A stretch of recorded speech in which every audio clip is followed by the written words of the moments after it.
Amin. Kita bernyanyi nomor 6 ayat 2, 3 dan 4.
Di dalam nama Allah Bapa dan nama anaknya Tuhan Yesus Kristus dan nama Roh Kudus yang menciptakan langit dan bumi. Amin. Bumi penuh dengan kasih setia Tuhan. Oleh karena firman Tuhan langit telah dijadikan. Bersorak-sorailah hai orang-orang benar dalam Tuhan. Sebab memuji-muji itu layak bagi orang-orang jujur. Haleluya. Haleluya, haleluya, haleluya.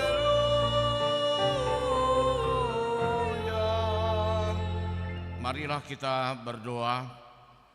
Ya Tuhan Yesus Kristus Tuhan kami mengucapkan terima kasih kepadamu karena Engkau telah menaklukkan dosa dan maut oleh karena kematian-Mu. Engkau telah menyinari kuburan kami supaya kami berpengharapan yang hidup karena kebangkitan-Mu. Kami tidak takut lagi akan maut karena Engkaulah pemimpin kami dan kami adalah umat-Mu. Engkau telah memindahkan kami dari kegelapan kepada terang, dari maut kepada hidup.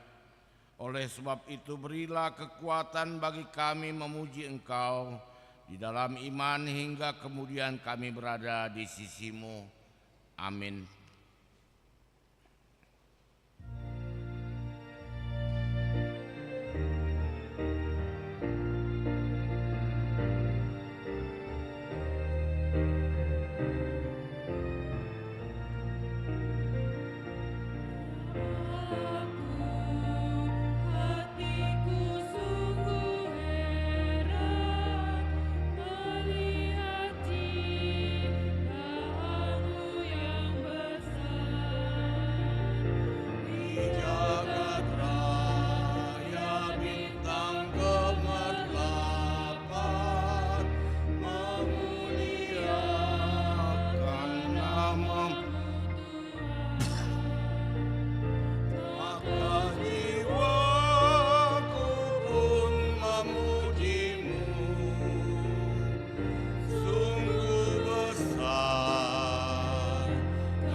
Hukum Taurat yang pertama hingga yang keempat, dengarlah hukum Tuhan. Pertama, akulah Tuhan Allahmu, jangan ada padamu Allah lain di hadapanku. Kedua, jangan perbuat bagimu patung yang menyerupai apapun yang ada di langit, atau yang ada di bumi, atau yang ada di dalam air di bawah bumi untuk disembah atau dituruti.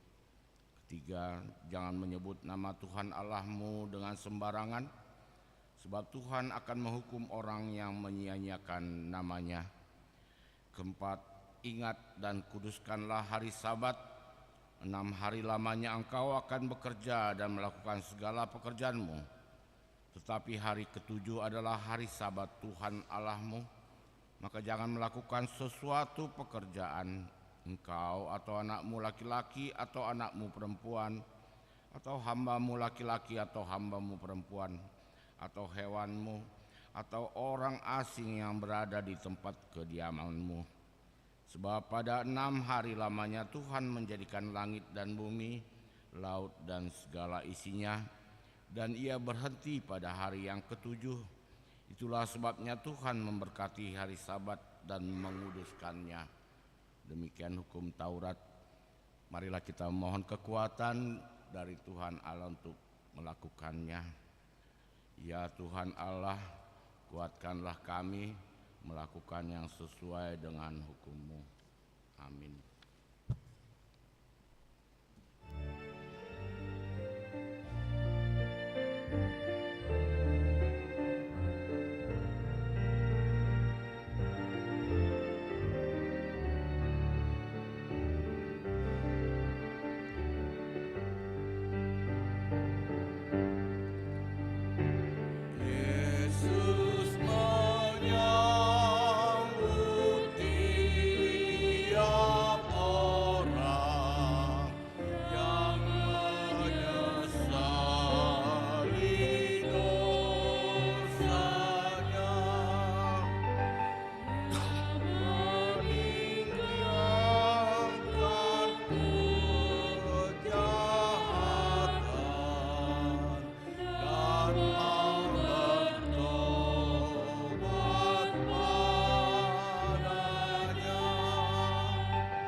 Marilah kita merendahkan diri untuk mengaku dosa kita. Kita berdoa. Ya Tuhan Allah Bapa kami yang Maha Kuasa, Engkau mengasihi kami orang yang hina dan tercela ini. Kami datang ke hadapan-Mu mengaku segala dosa dan kesalahan kami. Sejak dilahirkan kami sudah bergelimang di dalam dosa. Kami tersesat dan menyimpang dari jalan Tuhan. Kami sering melanggar hukum-Mu. Ya Tuhan kami, janganlah mengingat dosa dan pelanggaran kami pada masa muda, tetapi ingatlah kepada kami sesuai dengan kasih setia-Mu. Oleh karena kemurahan-Mu ya Tuhan, lapangkanlah hati-Mu terhadap kami orang berdosa ini. Amin.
janji Tuhan tentang pengampunan dosa.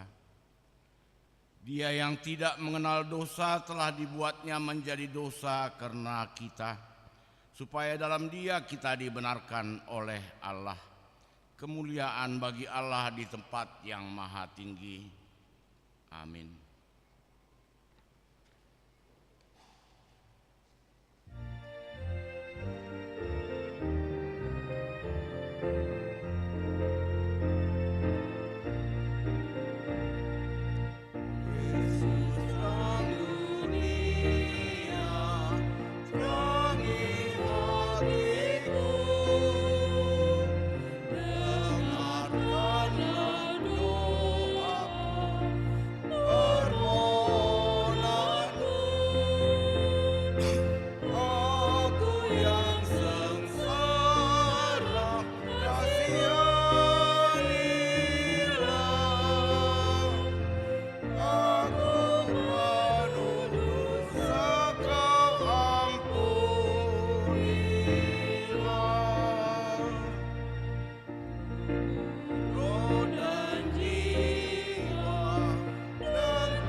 Epistel untuk kita pagi hari ini dari 1 Yohanes 3 ayat 1 hingga yang ke-7. Kita baca secara responsoria. Lihatlah betapa besarnya kasih yang dikaruniakan Bapa kepada kita, sehingga kita disebut anak-anak Allah. Dan memang kita adalah anak-anak Allah. Karena itu dunia tidak mengenal kita, sebab dunia tidak mengenal Dia.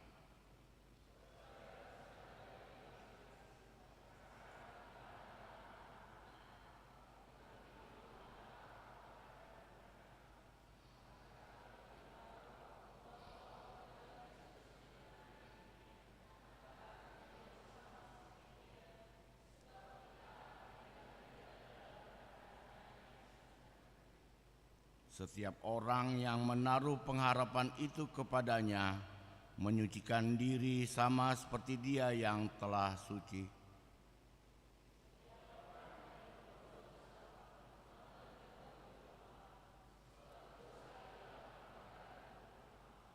Dan kamu tahu bahwa Ia telah menyatakan dirinya supaya Ia menghapus segala dosa, dan di dalam Dia tidak ada dosa.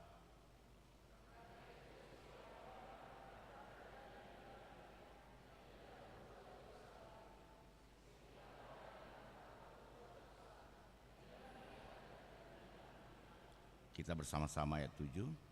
Anak-anakku, janganlah membiarkan seorang pun menyesatkan kamu.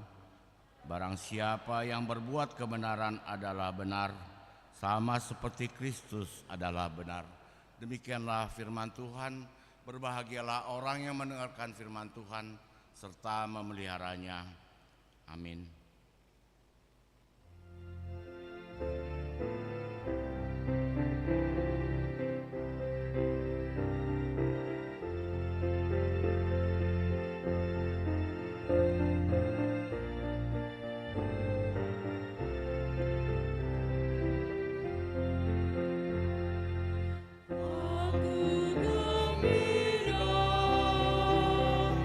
Ini saatnya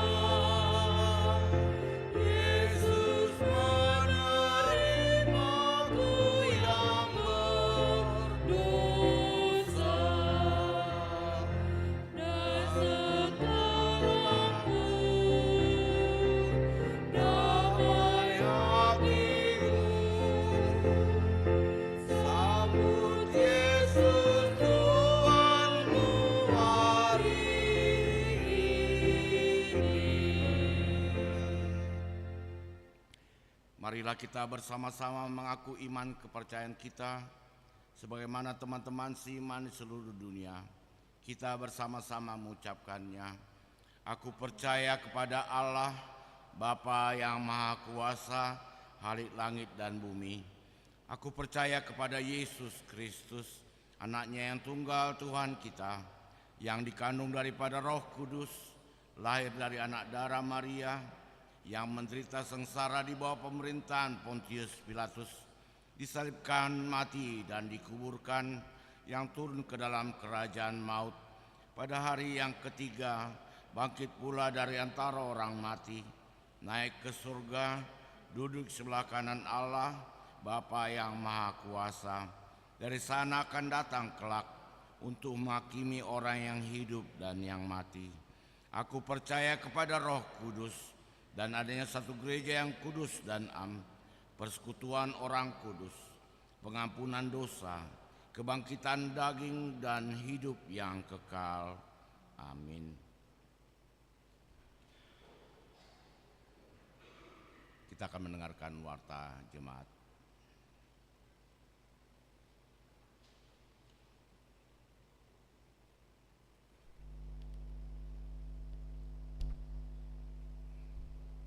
Shalom. Warta Jemaat Minggu 14 April 2024. 1. Nama Minggu. Nama Minggu hari ini adalah Minggu Misericordias Domini, artinya bumi penuh dengan kasih setia Tuhan, dengan topik cahaya wajah Tuhan menyinari kita. Mazmur 4 ayat 1-9. 2. Pelayanan Pendeta Resort. Pada hari ini Minggu 14 April 2024, Pendeta HKBP Resort Mampang Prapatan, Pendeta Robert S. Pandiangan MTH, melayani di HKBP MT Haryono. 3. Amplop Gotilon dan Tahun Okumene Inklusif tahun 2024. Hari ini Minggu 14 April 2024, minggu kedua. Kita akan menyerahkan amplop Gotilon dan Tahun Okumenis Inklusif untuk mendukung kebutuhan semua kegiatan sepanjang tahun ini. Amplop akan diserahkan saat bersalaman di kotak yang sudah disediakan. 4. Ibadah Minggu Variatif HKBP Mampang Prapatan. Pada hari ini Minggu 14 April 2024 pukul 17 WIB bertempat di Gereja HKBP Mampang Prapatan akan dilaksanakan ibadah Minggu Variatif. 5. Partangyangan Week. Hari Selasa 16 April 2024 pukul 19.30 akan diadakan kebaktian Week di Week 1 di Tuan Rumahi Keluarga A Simangunsong Borussia Gian di GSG. Week 3 di Tuan Rumahi Keluarga B Silalahi Boru Tobing di Konsistori. Week 5 di Tuan Rumahi Keluarga Nyonya Sitwa Napitupulu Boru Tampu Bolon di Jalan Timbul 4 nomor 29 Kafling DKI Blok B Jagakarsa. Marilah kita menghadiri kebaktian tersebut secara khusus jemaat Week 1, Week 3 dan Week 5. 6. Rapat Majelis HKBP Mampang Prapatan. Pada hari Jumat 19 April 2024 pukul 17 WIB bertempat di Konsistori akan diadakan rapat Majelis HKBP Mampang Prapatan yang dipimpin Pendeta Resort untuk pemilihan Majelis Pembendaraan, Bendahara, Dewan Kononia, Seksi Sekolah Minggu dan Pendamping Remaja, Dewan Marturia, Seksi-seksi, Dewan Diakonia, Seksi-seksi. Mari kita doakan supaya kegiatan tersebut berlangsung dengan baik. 7. Persembahan diakoni. Pada hari Minggu 21 April 2024 di ibadah pukul 7 bahasa Indonesia dan pukul 9.30 bahasa Batak, kita akan menyerahkan persembahan diakoni menggunakan amplop diakoni yang telah disediakan untuk menopang pelayanan diakoni Huria.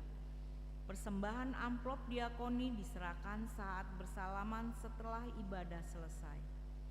8. Perayaan Kebangkitan Perempuan HKBP Mampang Prapatan.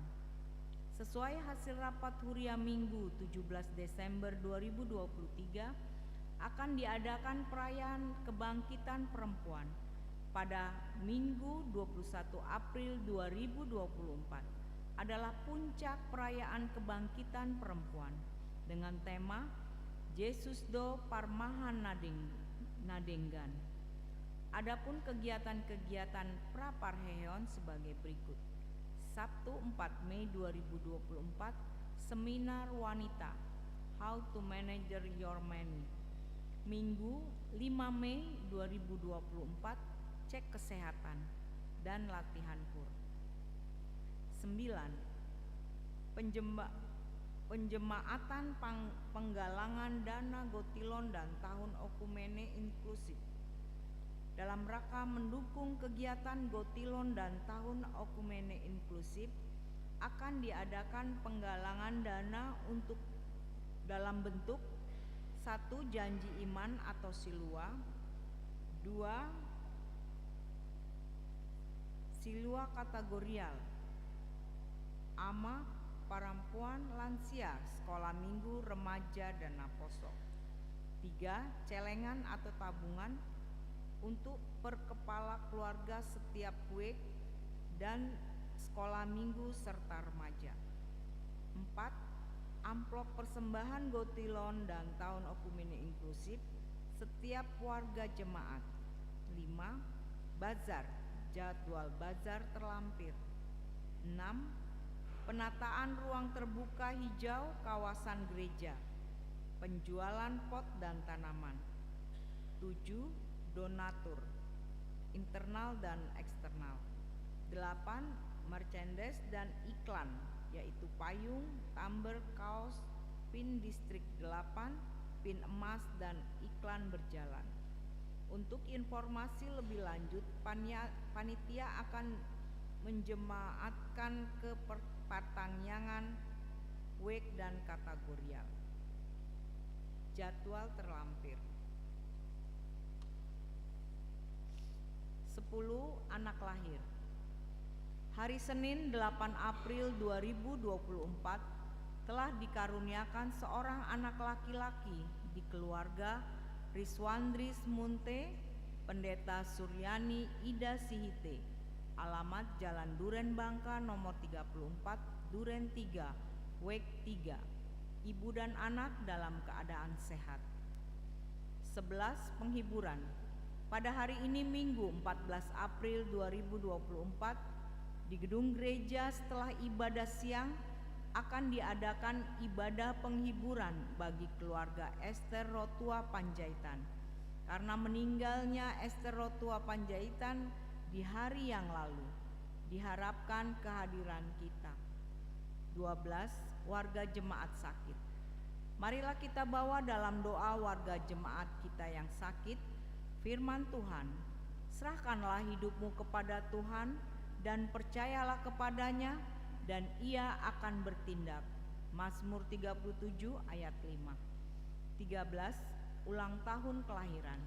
Majelis dan jemaat mengucapkan selamat ulang tahun kelahiran kepada jemaat yang berulang tahun dalam minggu ini. Firman Tuhan, karena panjang umur dan lanjut usia serta sejahtera akan ditambahkannya kepadamu. Amsal 3 ayat 2. 14. Ulang tahun pernikahan. Majelis dan warga jemaat mengucapkan selamat ulang tahun pernikahan kepada keluarga anggota jemaat yang berulang tahun pernikahan dalam minggu ini. Firman Tuhan, tetapi yang terutama kasihilah sungguh-sungguh seorang akan yang lain, sebab kasih menutupi banyak sekali dosa. 1 Petrus 4 ayat 8. 15. Keuangan terlampir. Persembahan ucapan syukur dan lainnya dapat kita baca di lembaran warta ini. Demikianlah warta jemaat minggu ini. Tuhan memberkati.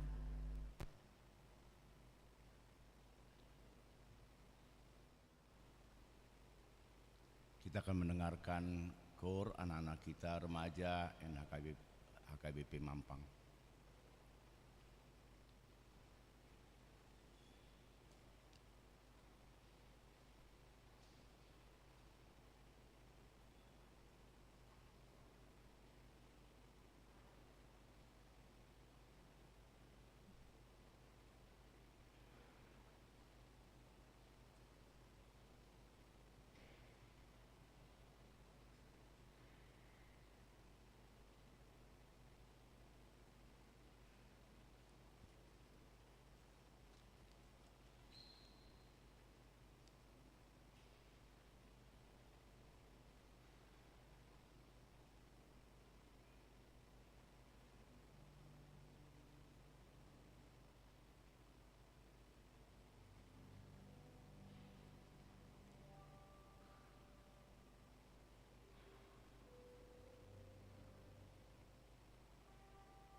Kita akan menyampaikan persembahan 1A dan 1B sambil bernyanyi nomor 747 ayat 1 dan selanjutnya.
Damai sejahtera Allah yang melampaui segala akal budi, itulah memelihara hati dan pikiranmu di dalam Kristus Yesus Tuhan kita.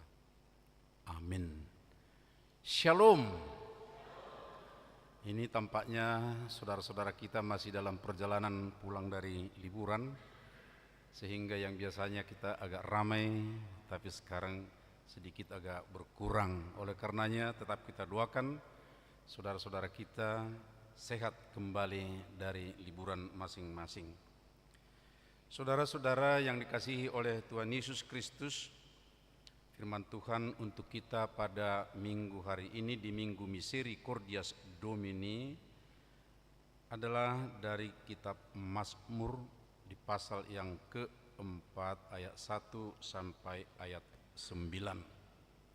Saya akan membaca dalam terjemahan baru edisi kedua. Doa pada malam hari untuk pemimpin biduan dengan permainan kecapi Mazmur Daud. Apabila aku berseru, jawablah aku, ya Allah, yang membenarkan aku. Di dalam kesesakan Engkau memberi kelegaan kepadaku. Kasihanilah aku dan dengarkanlah doaku. Hai orang-orang besar, berapa lama lagi kemuliaanku dinodai? Berapa lama lagi kamu mencintai yang sia-sia dan mencari kebohongan? Ketahuilah, Tuhan telah memilih baginya orang yang dikasihinya. Tuhan mendengarkan apabila aku berseru kepadanya. Biarlah kamu marah, tetapi jangan berbuat dosa.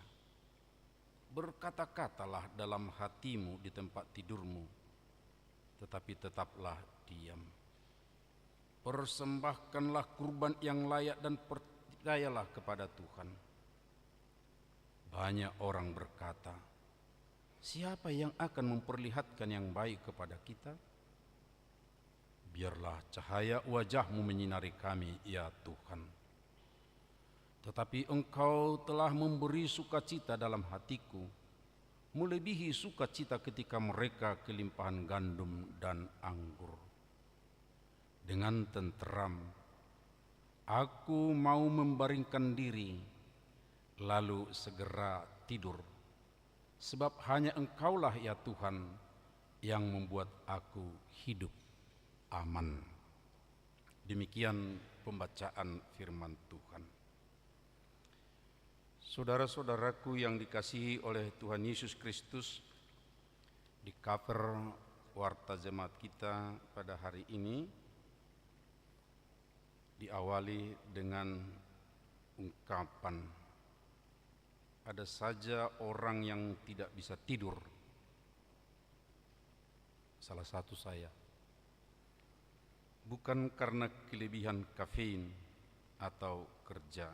Kalau saya mungkin karena kafein, minum kopi.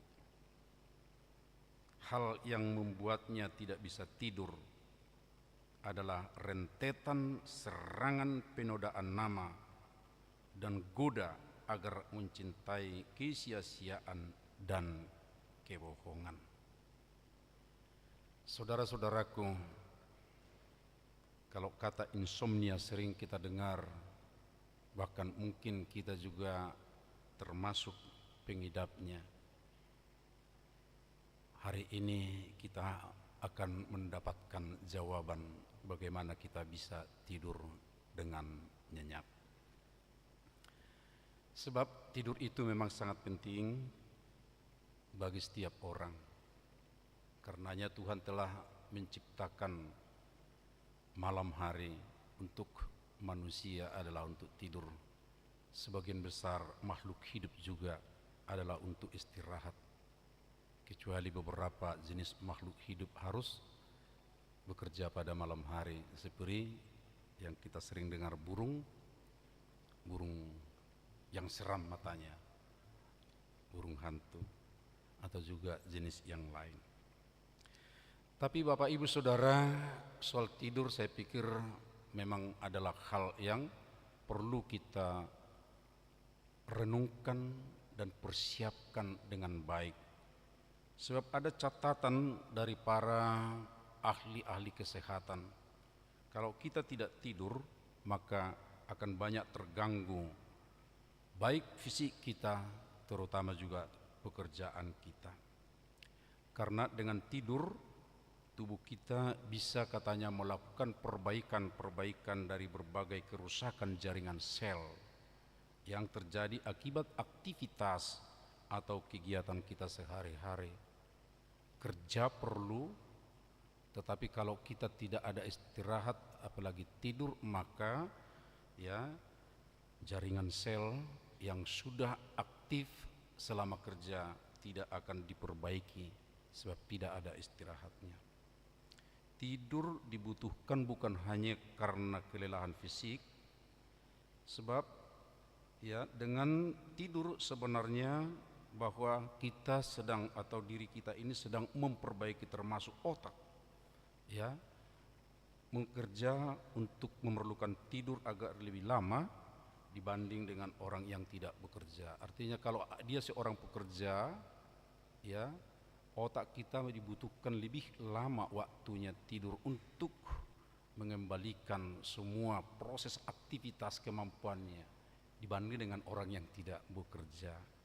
Nah, karena itu saudara-saudara sangat penting untuk memelihara, menjaga tidurnya. Tambah lagi tentu hal-hal yang lain yang perlu kita ingat. Dan katanya, ini saya kurang tahu tapi ini sepertinya sudah menjadi ajaran yang kita latih mulai masa kanak-kanak. Kata para ahli, orang yang biasa tidur siang akan lebih pintar karena memorinya yang baik, stresnya hampir tidak ada, dan moodnya tetap terjaga baik. Dan karena itu barangkali ada sekolah sekarang ini sudah memberikan waktu tidur bagi anak-anak, terutama anak-anak yang masih kecil. Saudara-saudaraku yang dikasihi oleh Tuhan Yesus Kristus, walaupun kita tidak mau membicarakan secara penuh soal tidur pada saat ini, tetapi apa yang dikatakan oleh firman ini ternyata soal tidur itu menjadi kata kunci tadi dari atau kalimat terakhir tadi dari Mazmur itu. Oleh karenanya apa yang dipercakapkan oleh Mazmur ini ada kaitan juga dengan soal istirahat atau tidurnya. Tapi memang dia mau membicarakan sesuatu hal yang sangat penting, karena dia sedang mengalami satu persoalan, satu pergumulan yang bisa saja membuat orang, tapi beda dengan pemazmur, kalau menghadapi persoalan, menghadapi sesuatu yang sulit, mungkin ada hal-hal yang tidak berkenan di dalam hati, dalam pikirannya, lalu dia sudah menjadi stres, bahkan sampai ke tingkat lanjut depresi. Dan tentunya kalau sudah sampai seperti itu tidak lagi bisa istirahat, tidur, dan bisa mengganggu kepada kerja yang lain. Memang saya membaca beberapa penyebab insomnia, disebutkan adalah stres, satu, depresi, kemudian ada karena mungkin ada jenis penyakit tertentu, lalu pola makan yang kurang baik, dan juga konsumsi kafein yang berlebihan. 5 hal itu secara umum kalau dari sudut kesehatan yang membuat insomnia atau kurang baik tidur. Tapi kalau kita perhatikan dari Mazmur yang tadi, yang kita baca, yang kita dengar itu, coba kita amati dengan baik lagi. Ini Mazmur adalah satu kesatuan masih dengan pasal 3, yaitu suatu kejadian di mana anak dari Daud mengadakan kudeta atau pengkhianatan lah kira-kira, belum kudeta terjadi, bersama dengan seorang teman dari anak Daud, yaitu Absalom dengan Ahitofel. Mereka mencoba mau membuat kudeta atau membuat suatu gerakan untuk membuat nama raja tidak baik, membuat suatu gerakan supaya harga diri Daud menjadi jelek sedemikian rupa. Tetapi di tengah-tengah keadaan seperti itu, Daud bukan menjadi lemah, bukan menjadi jatuh, bukan menjadi jauh dari Tuhan. Tapi sebaliknya kalau kita lihat, coba kita lihat di pasal 3 ayat 6. Aku membaringkan diri, lalu tidur, aku bangun, sebab Tuhan menopang aku. Itu awalnya, dan itu kemudian dikembangkan di pasal 4-nya. Di pasal 4 dia mau menyampaikan bukan hanya untuk dirinya, tapi juga untuk orang yang menyakitinya, dan tentunya menjadi pesan yang sangat penting untuk kita pada saat ini. Dia mau berbicara kepada orang-orang yang membuat dia sepertinya mau menjatuhkan, ya, kalau dikatakan di ayat 3 pasal 4, hai orang-orang besar, itu adalah kepada Absalom dan juga Ahitofel, ya. Berapa lama lagi kemuliaanku dinodai? Berapa lama lagi kamu mencintai yang sia-sia dan mencari kebohongan? Itu persoalan. Tapi ketika ada persoalan itu, dia bukannya mengalami situasi yang kalau tadi kita sebutkan ada stresnya, kemudian ada depresinya, tapi justru dia mampu untuk menghadapi, mampu untuk menegur, mampu untuk menyampaikan firman Tuhan. Tentunya Bapak Ibu Saudara, orang yang mampu untuk menyampaikan firman Tuhan di tengah-tengah tantangan, persoalan, itu bukan orang sembarangan, tapi itu adalah orang yang mau dekat dengan Tuhan. Itu tentunya bukan asal mengatakan, oh ini firman Tuhan, lalu dia menegur orang yang mau menodai nama baiknya. Tidak, tapi tentu dia adalah orang yang bersama-sama dengan Tuhan.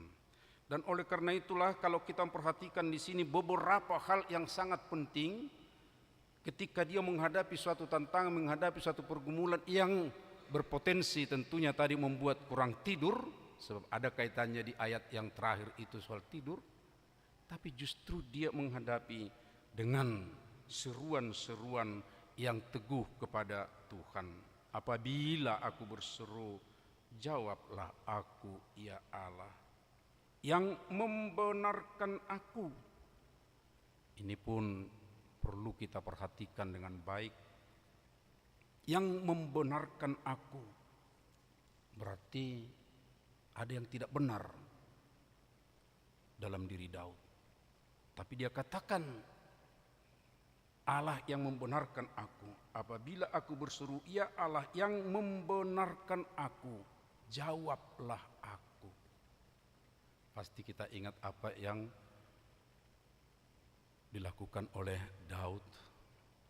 Ini juga pernah dikatakannya dalam satu Mazmur, janganlah ingat-ingat dosa pada masa mudaku. Masa muda jangan berpikir hanya masa belum nikah. Masa muda itu berarti adalah dosa-dosa di belakangku, dosa-dosa yang kulakukan kemarin, bahkan tadi, itu adalah maksudnya dosa-dosa pada masa mudaku. Tentu yang paling besar pernah kita ingat apa yang dilakukan oleh Daud, ya, dosa terhadap Uria, terhadap Betseba, begitu besar, yang seharusnya dia mengayomi, yang seharusnya dia yang menggembalakan orang-orang yang dekat dengan dia, tapi justru itu yang disakiti. Salah satu itu tentunya dosa, tapi sekarang dia katakan yang membenarkan aku. Pasti kita ingat bagaimana kemudian ya Daud dalam pertobatannya sedemikian rupa, dan Tuhan juga menerima dia kembali. Tapi bukan itu saja, lalu dia berkata sekarang di dalam persoalan nyata yang dia sedang hadapi, supaya dia dikasihani dan didengarkan, yaitu bahwa ketika menghadapi sesuatu pergumulan itu, ketahuilah Tuhan memilih baginya orang yang dikasihinya, bahwa dia sendiri sudah dipilih oleh Tuhan. Walaupun ada yang menodai namanya, walaupun ada yang menjelek-jelekkan namanya, bahkan anaknya sendiri Absalom itu yang mau mengkhianati, tetapi ingatlah katanya, sebab dia yang telah memilih aku. Ya, ketahuilah Tuhan telah memilih baginya orang yang dikasihinya. Tuhan mendengarkan apabila aku berseru kepadanya. Amang, inang, kita ini semua adalah orang pilihan Tuhan. Kita bukan orang biasa-biasa lagi. Setiap orang yang sudah percaya kepada Yesus Kristus, Rasul Paulus mengatakan bahwa kita ini telah dipilih di dalam Yesus sebelum dunia ini diciptakan. Ini sering menjadi pertanyaan besar bagi banyak orang. Bagaimana mungkin kita dipilih sebelum bumi atau dunia ini diciptakan? Ya, memang kita baru ada sekarang. Kita ada baru setelah bumi dicipta. Tapi firman Tuhan yang oleh Rasul Paulus dalam suratnya di Efesus mengatakan, di Filipi mengatakan seperti itu, kamu telah dipilih sebelum dunia diciptakan. Tapi dikatakan tadi di dalam Yesus. Ya, karena Yesus itu pada mulanya sudah ada bersama-sama dengan Allah, dan dia adalah Allah. Itu berarti bumi belum ada, tapi dia menjadi manusia dan berada di tengah-tengah kita. Datang kemudian untuk apa? Menyelamatkan orang yang mau percaya kepadanya. Itu berarti siapa orang yang percaya kepadanya, walaupun itu sekarang pada hari ini juga, tapi dia sudah masuk dalam rencana Allah pada mulanya yang tadi, sebelum logos atau firman menjadi manusia. Maaf Bapak Ibu Saudara kalau saya ulang supaya kita lebih memahaminya. Kita ini bukan orang-orang yang baru saja dipilih oleh Tuhan. Firman Tuhan mengatakan siapa yang sudah percaya kepada Yesus Kristus, dia sudah dipilih sebelum dunia diciptakan. Terjadinya bagaimana? Yesus itu sudah ada, anak itu sudah ada sebelum bumi dicipta, karena dia adalah Allah. Berarti siapa yang sudah percaya kepada Yesus Kristus, dia sudah berada dalam pemilihan Allah melalui Yesus Kristus. Nah, oleh karena itu Bapak Ibu Saudara, kita ini pun sama seperti Daud yang berkata di sini, ketahuilah Tuhan telah memilih baginya orang yang dikasihinya. Kita sudah dipilih.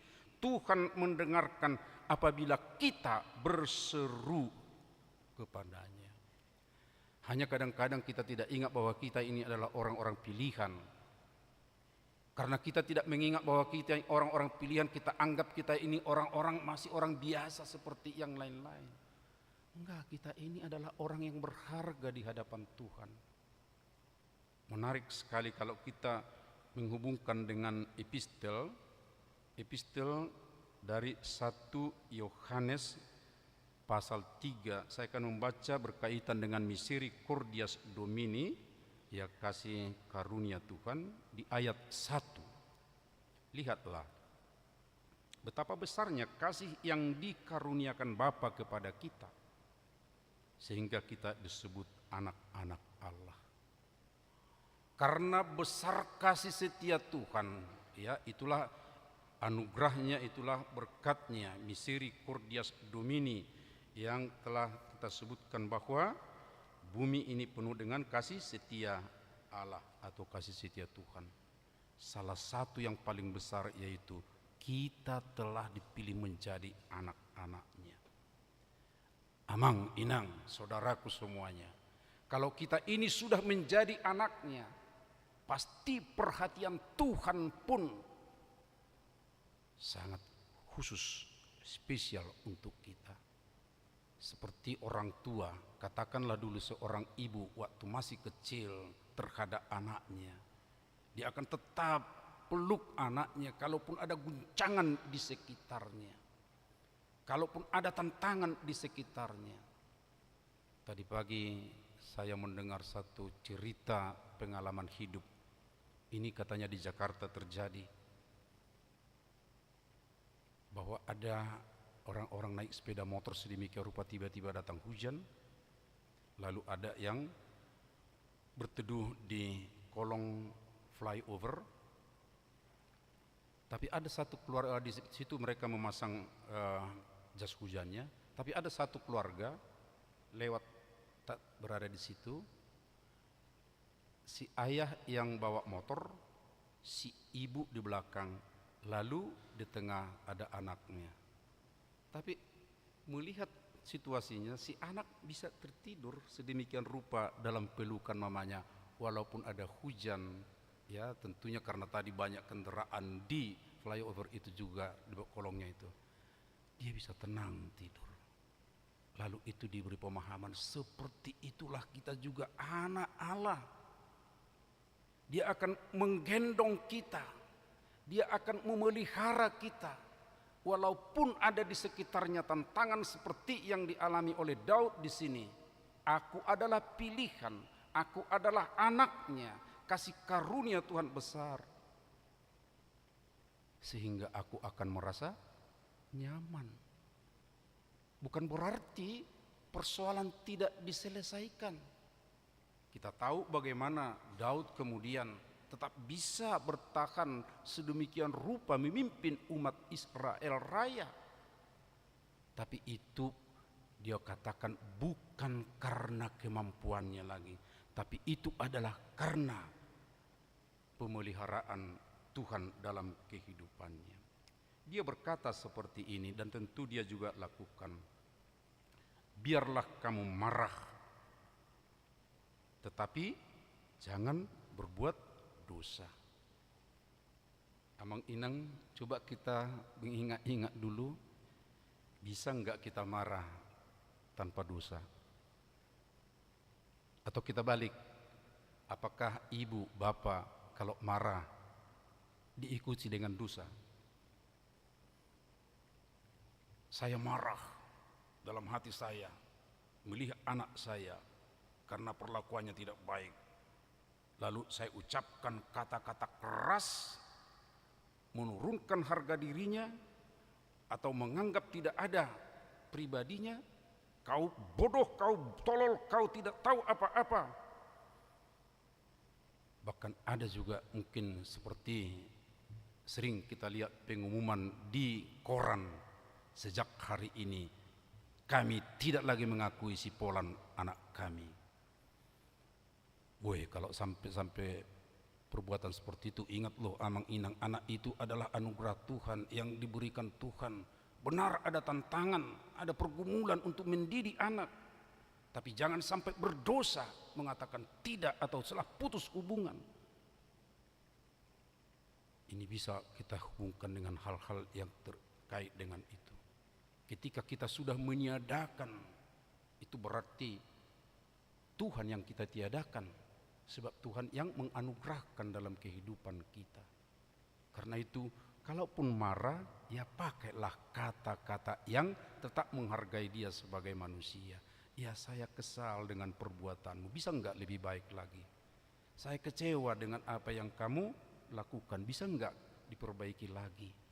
Wah, kalau seperti itu saya yakin ya si anak yang dimarahi pun ya seperti itu. Karena dia juga kadang kesal, kan ada melihat kesal. Tapi kalau dari kata itu ya dia berharap kekesalannya dengan orang lain itu juga akan bisa diperbaiki lebih baik lagi ke depan.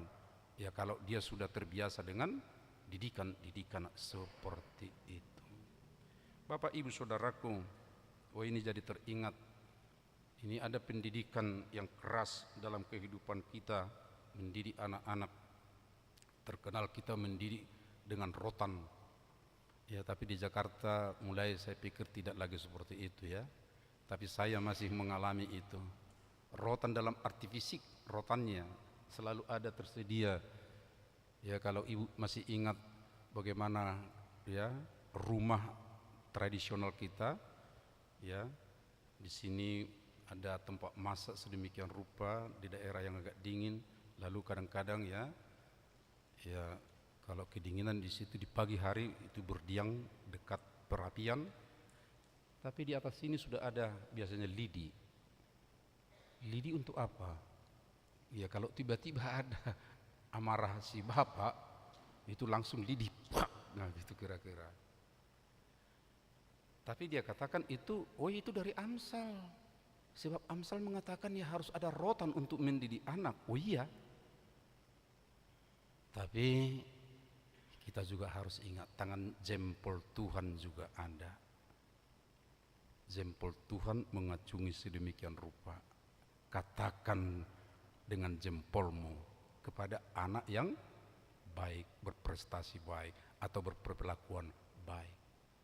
Oleh karena itulah Martin Luther mengatakan, ya, kalau kita sebagai orang Kristen untuk mendidik anak, ya benar, di tangan kirimu ada lidi, tapi di tangan kananmu harus ada apel, ya. Jadi lidi dengan apel itu harus ada, supaya dia bisa bertumbuh seimbang, tidak hanya dimarah-marahi, tapi ada juga di situ penghargaan sedemikian rupa. Lalu dia juga akan bertumbuh nanti, tahu menghargai orang, tahu juga mengingatkan di mana yang tidak baik dari orang, dan akan berupaya untuk mengingatkan supaya lebih baik. Satu lagi Bapak Ibu Saudara, dia tidak lupa, dan ini dipesankan, persembahkanlah kurban yang layak dan percayalah kepada Tuhan. Jadi kalau ada kegalauan, ada kesusahan, ada tantangan sedemikian rupa, jangan jadi lupa kepada Tuhan, jangan jadi lupa untuk mempersembahkan yang pantas untuk Tuhan. Dan ini kalau kita memang mesti ingat, persembahkanlah kurban, itu ada kaitannya juga memohon pengampunan kepada Tuhan. Jadi kita tidak boleh memohon kalau ada pergumulan kita. Amang inang, ketika ada satu masalah kita hadapi, jangan berpikir masalah itu hanya dari luar. Itu bisa terjadi karena ada juga dari kita. Oleh karena kita juga perlu untuk ya memahami diri, memohon pengampunan dari Tuhan. Barangkali ini salah satu kekuatan atau salah satu sikap terbaik dari seorang Kristen yang sudah dipilih oleh Tuhan, yang menjadi anak Tuhan itu. Kalau ada tantangan sedemikian rupa, jangan terus berpikir dari luar itu semua, atau kita terus mengkambing hitamkan, oh itu karena siapa itu, karena si opolan itu.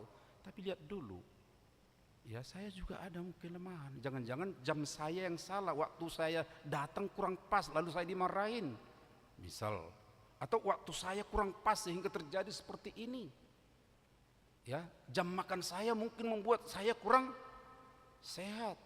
Seperti itu Bapak Ibu Saudara. Ketika dia mengatakan jangan lupa persembahkanlah kurban, itu adalah dalam arti ya mohon ampun di hadapan Tuhan. Ampunnya yaitu mari kita lihat, sebab segalanya yang dalam kehidupan kita adalah sebab akibat katanya.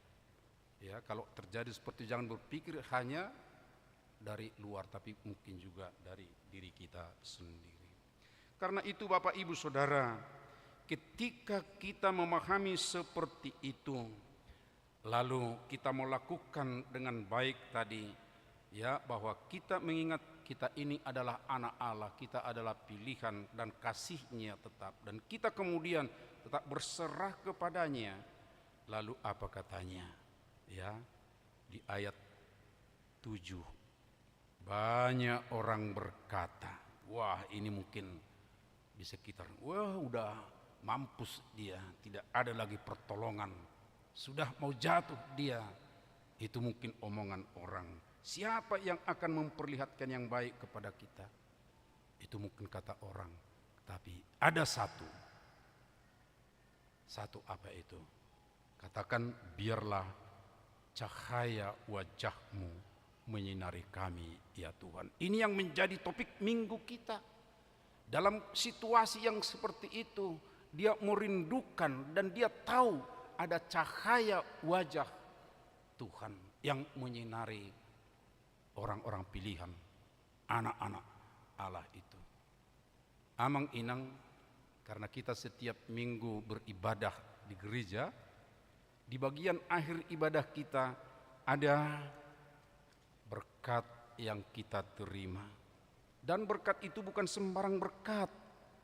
Bapak Ibu Saudara, ya, kalau boleh ya saya baca juga masih dari cover renungan kita ini warta jemaat. Ya, di bagian keduanya ini, Tuhan menyinari engkau dengan wajah-Nya dan memberi engkau kasih karunia. Berkat yang disampaikan kepada kita di akhir ibadah itu adalah formula berkat dari Imam Harun. Berkatilah mereka sedemikian rupa. Dan salah satu tadi itulah Tuhan menyinari engkau dengan wajah-Nya dan memberi engkau kasih karunia.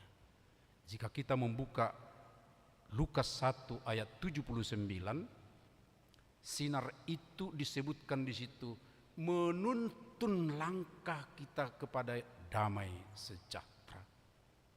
Lukas 1 ayat 79, bahwa sinar itu yang diberikan oleh Tuhan itu adalah menuntun langkah kita untuk damai sejahtera.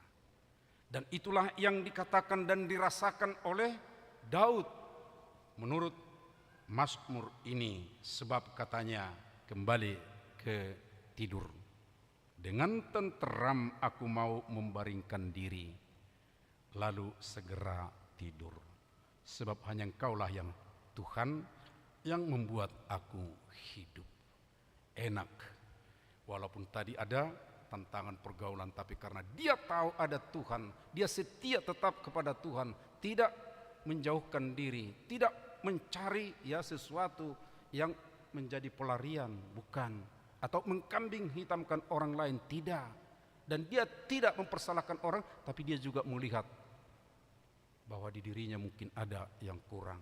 Lalu disitulah dia akan menerima sinar wajah Tuhan yang menuntun ke jalan damai sejahtera.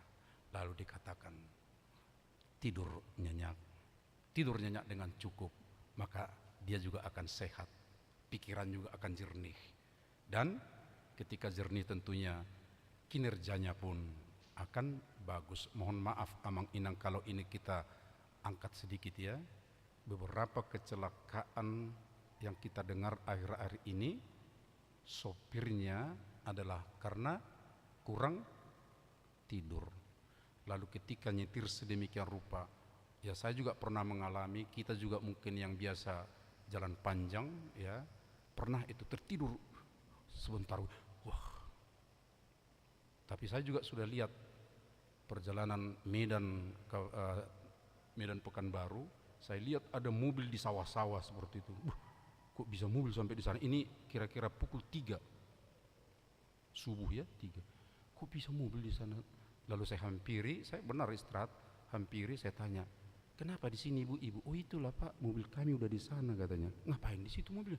Itu tertidur tadi sopir kami. Tidur hanya 1 detik. Saudara-saudaraku, kalau kita cukup tidur, tentunya tidak akan terjadi yang seperti itu. Cukup tidur, dekatlah dengan Tuhan. Cukup tidur, wajah Tuhan menyinari kita. Ada damai sejahtera. Cukup tidur itu kita peroleh ketika kita juga bisa memahami kalau ada tantangan-tantangan di sekitar kita. Bukan berarti itu adalah suatu petaka, tapi itu adalah untuk mendekatkan kita kembali kepada Tuhan yang memberi wajah-Nya menyinari kita. Amin. Marilah kita berdoa. Terima kasih ya Allah Bapa di sorga. Engkau ingatkan kami anak-anak-Mu yang Engkau kasihi, dan itulah anugerah besar yang kami terima. Kami adalah orang-orang pilihan. Kami berharga di hadapan-Mu. Engkau akan tetap memelihara kami ketika kami juga mau untuk Engkau pelihara. Ketika kami tidak meronta, tapi benar-benar pasrah.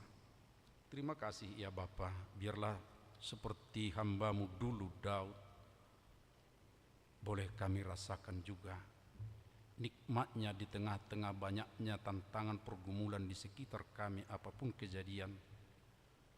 Seperti seorang anak dalam dekapan ibunya akan bisa tetap Tuhan merasakan nikmat, bahkan kata yang dipakai tidur dengan nyenyak. Akhir-akhir ini Tuhan, ada banyak pergumulan yang membuat banyak orang tidak dapat tidur. Karenanya kembalikanlah kami dengan kuasa Roh-Mu, sehingga kami benar-benar ya Tuhan mau disinari oleh wajah-Mu. Ingatkan juga Tuhan melalui hamba-hamba-Mu, orang-orang yang punya pergumulan, supaya saudara-saudara kami boleh memalingkan pandangannya kepada sinar wajah Tuhan. Dan mungkin juga saudara-saudara di sekitar kami, ya Tuhan, pakailah kami juga untuk mengajak mereka kembali memalingkan dirinya untuk menerima sinar wajah Tuhan. Terima kasih Tuhan, berkatilah kami sepanjang minggu ini dalam semua aktivitas kami boleh melakukan yang terbaik.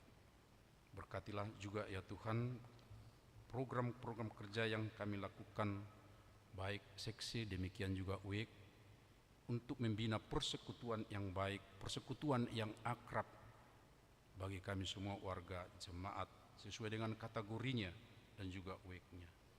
Tuhan, kami juga berdoa mensyukuri kelahiran anak dalam keluarga Riswandres Munte dengan Inang Pendeta Suryani. Tuhan, seorang laki-laki Engkau telah karuniakan, berkatilah baik keluarga itu, demikian juga si anak yang baru lahir bertumbuh dengan baik. Tuhan, kami juga mendoakan orang yang sakit, Natades Manik Pesta Robert Silaban yang dirawat di rumah, tapi mungkin masih ada lagi yang belum terdaftar dalam warta jemaat kami ini. Ya Tuhan, kami yakin mereka berdoa, keluarga mereka juga berdoa untuk kesembuhan mereka, pemulihannya. Ya Tuhan, bersama dengan doa kami juga dengarlah doa-doa mereka. Ya Tuhan, pulihkan mereka. Tapi yang paling penting supaya mereka tidak menjauh daripada-Mu. Tuhan, kami juga berdoa untuk yang berulang tahun kelahiran, ada 17 orang pada minggu ini, demikian juga yang berulang tahun pernikahan, ada 2 rumah tangga. Ya Tuhan, Engkau yang memberikan waktu, pertambahan hitungan tahun dalam kehidupan kami dan kehidupan mereka. Di saat seperti itu adalah saat indah untuk mengingat bagaimana anugerah besar-Mu memelihara kehidupan. Biarlah mereka boleh mensyukuri dengan baik. Biarlah mereka semakin akrab dekat dengan-Mu atas pemeliharaan-Mu. Terima kasih Tuhan, kami juga berdoa untuk kegiatan-kegiatan sosial yang akan kami lakukan pada hari ini. Biarlah atas anugerah berkat-Mu kami menjadi orang yang senantiasa bersama dengan saudara-saudara kami dekat kepada Tuhan. Terima kasih ya Allah Bapa. Di dalam anak-Mu Yesus Kristus kami berdoa dan bersyukur. Amin. Mari kita memuji Tuhan seraya kita menyerahkan persembahan kita, pujian kita 767, Damai Yesus Seperti Sungai.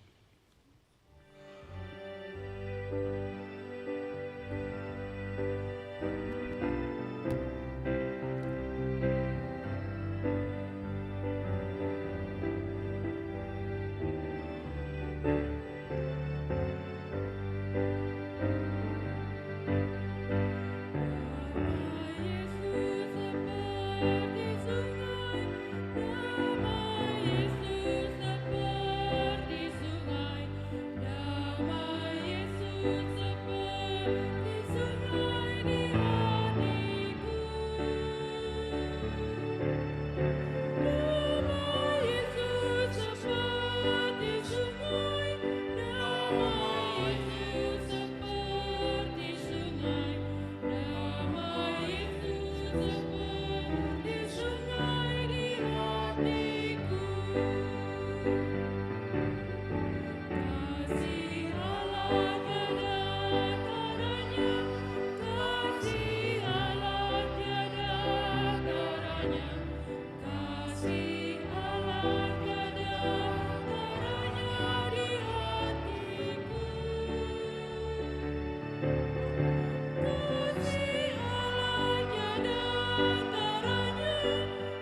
kita bangkit berdiri. Kasih Yesus seperti sungai, kasih Yesus seperti sungai, kasih Yesus seperti sungai di hatiku. Kasih Yesus seperti sungai, kasih Yesus seperti sungai, kasih Yesus seperti sungai di hatiku.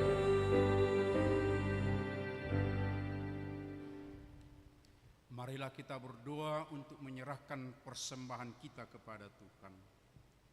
Ya Allah Bapa kami yang di sorga, kami mengaku bahwa Tuhan adalah sumber dari segala karunia yang melimpah dalam kehidupan kami masing-masing. Sebagian daripada karunia itu kami serahkan kembali sebagai persembahan kepada Tuhan. Terimalah dan berkati persembahan umat-Mu ini, agar dapat kami pergunakan untuk pekerjaan dan pelayanan kerajaan Tuhan di dunia ini. Bukalah hati kami untuk mengenal betapa banyak berkat dan karunia yang kami peroleh dari Tuhan, supaya kami senantiasa bersyukur kepadamu. Di dalam nama Yesus Kristus Tuhan kami. Amin.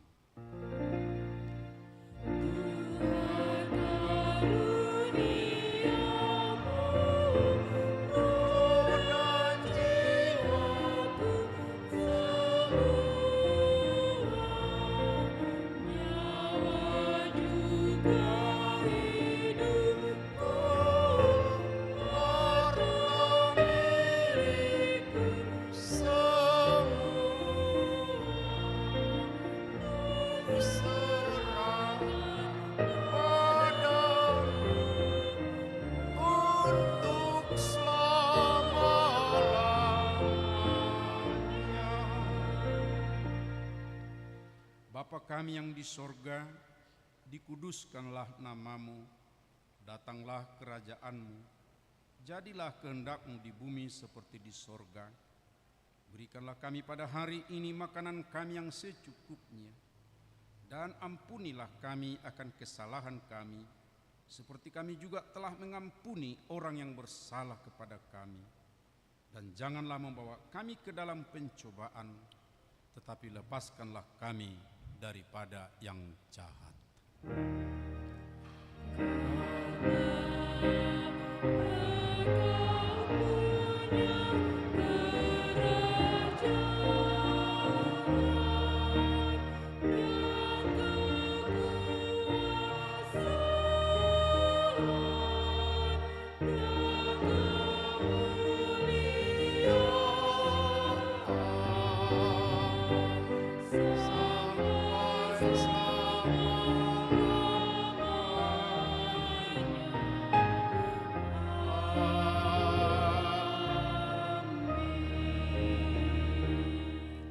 Jemaat yang dikasihi Tuhan Yesus Kristus, pulanglah dalam sejahtera dan terimalah berkat-Nya.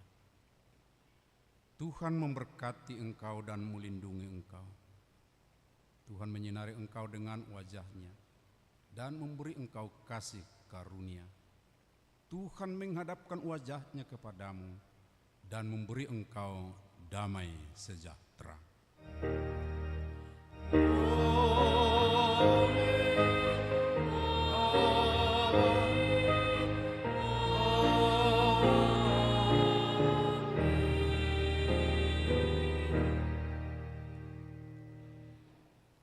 Demikian ibadah kita, Amang dan Inang. Shalom untuk semua dan selamat hari Minggu.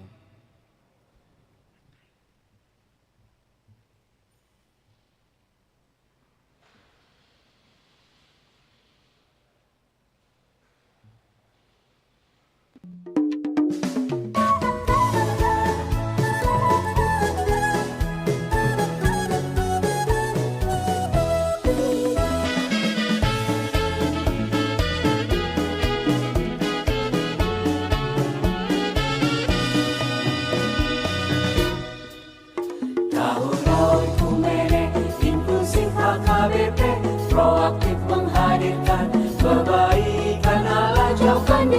diskriminasi dan juga rasis, agar terjaga kedamaian